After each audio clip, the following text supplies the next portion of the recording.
Les représentants du Rwanda et de la République démocratique du Congo ont convenu d'un projet d'accord de paix pour mettre fin à des décennies de conflits et réprimer une rébellion dans l'est du Congo. Cette avancée est intervenue au cours de plusieurs jours de discussions à Washington avec la participation du Qatar, qui accueille des négociations parallèles entre le gouvernement de Kinshasa et les rebelles du M23 alliés au Rwanda.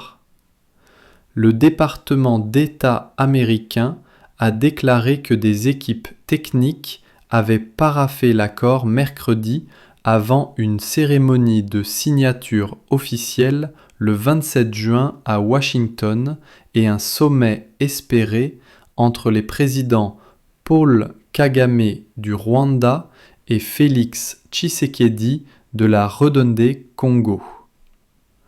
L'administration du président américain Donald Trump a lancé les négociations après que le président congolais, en proie à des difficultés, a proposé de faciliter les investissements américains dans les vastes richesses minières du pays.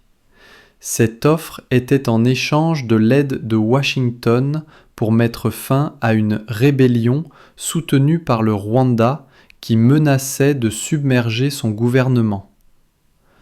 Si un accord est conclu, Trump le revendiquera probablement comme une victoire pour son style de diplomatie plus transactionnel. Depuis janvier, les rebelles du M23 ont pris le contrôle d'une vaste bande de l'est du Congo, riche en minéraux, notamment des mines d'or et d'étain, et des deux plus grandes villes de la région, Goma et Bukavu.